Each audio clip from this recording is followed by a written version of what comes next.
Au Burkina Faso, le journaliste d'investigation Yacouba Ladjibaba, victime d'un attentat à son domicile à Ouagadougou dans la nuit du 6 au 7 janvier, le journaliste a enquêté sur plusieurs affaires de corruption. Le Parlement tunisien entame les débats en session plénière pour un vote de confiance à l'issue incertaine au gouvernement présenté par le Premier ministre désigné Habib Djebli qui ne fait pas l'unanimité. Le ministre chinois des Affaires étrangères Wang Yi s'est rendu à Djibouti. Wang Yi effectue une tournée dans 5 pays africains dont l'Égypte, Djibouti, Érythrée, le Burundi et le Zimbabwe.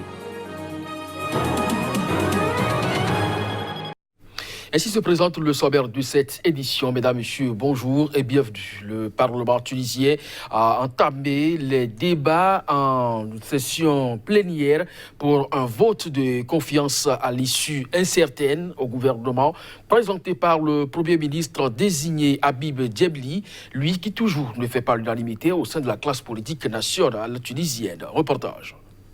C'est une plénière attendue de longue date par le peuple tunisien, a déclaré à l'ouverture le président du Parlement, Rached Ghannouchi, chef du parti d'inspiration islamiste Ennahda. Désigné par Ennahda, Djebli propose, 3 mois après les législatives, un gouvernement nombreux et présenté comme indépendant après l'échec des négociations avec les nombreux partis siégeant à l'Assemblée pour rassembler une coalition gouvernementale. Signe que les négociations se sont poursuivies jusqu'à la dernière minute, le principal parti au Parlement, Ennahda, 52 sièges, a tenu une conférence de presse tard jeudi pour assurer qu'il voterait en faveur du gouvernement. Le nombre de partis ayant clairement exprimé leur soutien au gouvernement ne suffit pas à réunir les 109 députés nécessaires pour obtenir une majorité absolue. Le magnat des médias Nabil Karoui, chef de Kalb Tunis, deuxième force au Parlement, a affirmé à la presse que ce gouvernement est composé de compétences issues d'Ennahda sans prendre position clairement. Son parti, 38 sièges, a finalement assuré tard jeudi qu'il ne voterait pas en faveur du gouvernement, critiquant le manque d'indépendance et de programme. L'ancien opposant Mohamed Abou, chef du mouvement Atayar, 22 sièges, avait affirmé mercredi que son bloc ne voterait pas pour ce gouvernement. Si le nouveau gouvernement n'est pas adoubé par le Parlement, les réformes indispensables, la relance de l'économie, risquent d'être repoussées alors que la Tunisie peine à répondre aux attentes sociales de sa population 9 ans après la Révolution. D'après la Constitution, en cas d'échec du vote, le président engage des consultations dans un délai de 10 jours avec les partis et les groupes parlementaires en vue de charger la personnalité jugée la plus apte de former un gouvernement dans un délai maximum de mois, renouvelable une fois. 63 terroristes et 25 personnes ont été tuées jeudi lors de l'attaque du camp militaire de Chinégodar dans l'ouest du Niger, frontalier avec le Mali. C'est ce que a révélé ce matin un communiqué du ministère nigérien de la Défense, un mois après l'attaque par les djihadistes du camp d'Inates dans le même secteur qui avait fait 71 morts. Selon le test lu à la télévision publique par le porte-parole de la Défense, les assaillants sont venus à bord de plusieurs véhicules et motos. Le jeudi 9 janvier 2020, aux environs de 13 h, le poste militaire avancé de Chinagodra, sur la frontière du Mali, a repoussé une attaque menée par des éléments terroristes venus à bord de plusieurs véhicules et motos. La riposte avec l'appui aérien combiné de l'armée de l'air nigérienne et de nos partenaires a permis d'effectuer des frappes et mettre l'ennemi en déroute hors de nos frontières. Par partenaire, le Niger entend souvent des avions de chasse ou drones français positionnés à Niamey dans le cadre de l'opération anti-djihadiste Barkhane et les drones américains qui surveillent le Sahel en permanence. Le bilan provisoire est le suivant. Côté ami, on déplore 25 décédés et 6 blessés. Côté ennemi, 63 terroristes neutralisés et plusieurs motos calcinées. Les opérations de ratissage se poursuivent. C'est la première attaque menée contre le camp de Chinégoudar, un village nigérien situé à 10 km de la frontière malienne, dans la région Tillabéri, dans l'ouest, souvent visé par les attaques djihadistes. Le ministre de la Défense nationale, au nom du président de la République, chef suprême des armées, et au nom du gouvernement, présente ses condoléances attristées aux familles des victimes et souhaite un prompt rétablissement aux blessés. Chinégoudar avait accueilli en 2012 les premiers réfugiés maliens après l'offensive des rebelles Touaregs et leur combat avec l'armée dans le nord du Mali. Un état d'urgence censé prévenir les incursions djihadistes récurrentes est déjà en vigueur. Les autorités de Tillabéri ont aussi décidé d'interdire la circulation de motos de nuit comme de jour dans plusieurs localités, y compris dans la ville de Tillabéri, la capitale régionale. Le journaliste d'investigation burkinabé Yacouba Ladji Bama, au courrier confidentiel, dit avoir été victime d'un attentat à son domicile à Ouagadougou dans la nuit du 6 au 7 janvier dernier. Le journaliste a en effet enquêté sur plusieurs affaires de corruption impliquant des personnes liées au parti au pouvoir. On l'écoute.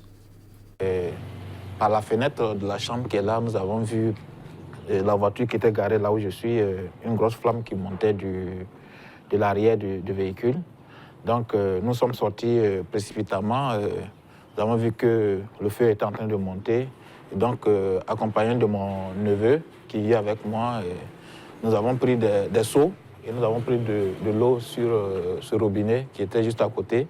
Et nous avons commencé à mettre l'eau sur le feu qui était là. Ce qu'on a compris, c'est que c'était quelque chose qui était prémédité et qui visait peut-être à faire sauter le véhicule. Et puis bon, vous voyez que là, si le véhicule sautait ici, c'est toute la maison et peut-être même tout le voisinage qui allait être touché. Mais Dieu merci, la bouteille de carburant ne s'est pas explosée et le véhicule aussi n'a pas pu brûler jusqu'au réservoir. Ça aurait été plus grave si tout ça avait pu avoir lieu. Je dois avouer que depuis maintenant 12 ans que j'exerce ce métier, et peut-être 9 ans maintenant que je suis dans l'investigation. C'est la première fois que je vis ce genre d'incident. Un incident d'une gravité aussi importante. C'est la première fois que je vois ça. Mais qui peut être derrière ce genre de choses, toutes les hypothèses sont à prendre en compte. Mais ce qu'on peut dire, c'est qu'il est clair que ça ne peut qu'être lié à ce que nous faisons comme travail. Ça ne peut qu'être lié à certaines personnes qui n'ont pas intérêt à ce travail-là que nous faisons. Un groupe de défenseurs des droits humains marocains a dénoncé jeudi une campagne de répression visant des utilisateurs des réseaux sociaux en listant du moins une douzaine de condamnations ces 2 derniers mois concernant surtout les publications faites sur YouTube, Facebook et également Twitter. Des dizaines de manifestants ont tenu un sit-in de solidarité avec les détenus devant le Parlement de Rabat à l'appel de ce groupe. Brandissant des pancartes avec des photos, ils ont réclamé la liberté immédiate pour tous les détenus, dénonçant un état policier. Les condamnations concernant des vidéos ou des messages dénonçant la situation sociale, la pauvreté et la corruption au Maroc avec des critiques virulentes ou des insultes visant le roi ou les autorités. Le groupe de soutien a présenté jeudi une liste de condamnations avec des peines de prison ferme allant de 6 mois à 4 ans notamment pour offense au roi, offense aux institutions constitutionnelles, outrage à fonctionnaires publics ou au drapeau national ou encore incitation à la haine. La campagne en cours vise à terroriser les usagers des réseaux sociaux, a estimé le comité de soutien aux journalistes Omar Hadi et à tous les prisonniers d'opinion dans une déclaration lue au cours d'une conférence de presse à Rabat. Selon le comité, l'objectif est en réalité de museler la liberté d'expression sur Internet, alors que les nouveaux médias ont ouvert un espace aux voix indépendantes dans un pays où les médias sont étroitement contrôlés. Le comité voit là une vengeance et un règlement de compte avec ceux qui sont en désaccord avec l'État, critiquent ces politiques ou expriment leur colère. L'ex-président centrafricain Michel Djotodia est arrivé ce vendredi à Bangui. Il avait pris le pouvoir par les armes en 2013 à la tête de la rébellion en majorité musulmane Séléka avant de démissionner et de s'exiler 10 mois plus tard. Les détails.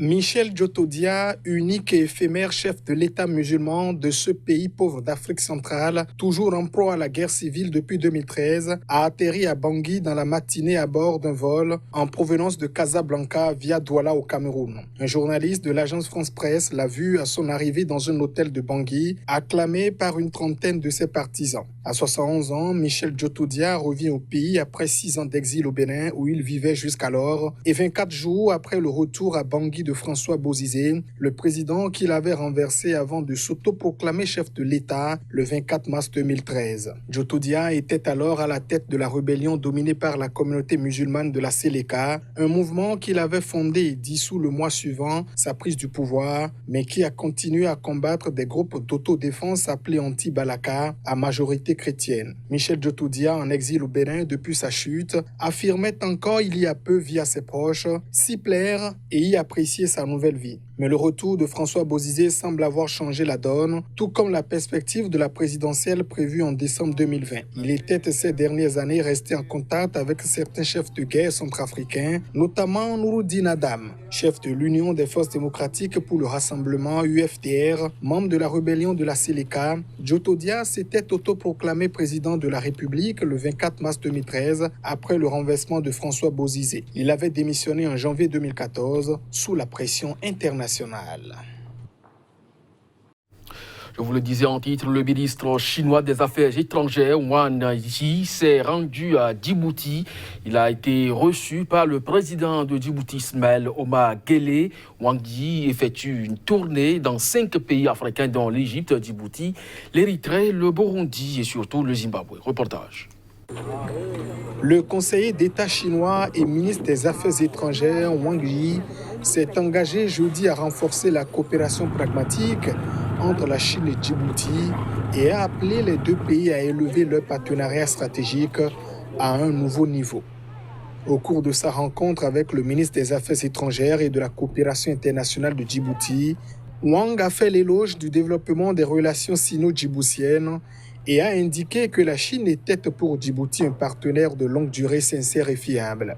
Djibouti a réussi à devenir l'un des pays les plus stables et les plus dynamiques de la Corne de l'Afrique en mettant pleinement à profit ses atouts géographiques, uniques et en coopérant activement avec divers pays étrangers, a souligné Wang. Il a remercié Djibouti pour son soutien sur toutes les questions liées aux intérêts fondamentaux et aux préoccupations majeures de la Chine, affirmant que la Chine envisageait ses relations avec Djibouti dans une perspective stratégique à longue durée et souhaitait continuer à approfondir leur confiance politique mutuelle. La Chine est prête à renforcer sa coopération avec Djibouti dans des domaines tels que les missions d'escorte navale, le maintien de la paix, la lutte contre le terrorisme et la lutte contre la piraterie afin d'apporter une plus grande contribution à la paix et à la sécurité en Afrique, a affirmé Wang. Cette visite coïncide en outre avec le 41e anniversaire de l'établissement des relations diplomatiques entre Djibouti et la Chine et mérite donc d'être célébrée par les deux parties, a déclaré Youssouf. C'est sur cette information que nous refermons ce journal. Merci à vous de nous avoir suivis. Très bonne journée en compagnie des programmes de SICA. À très bientôt.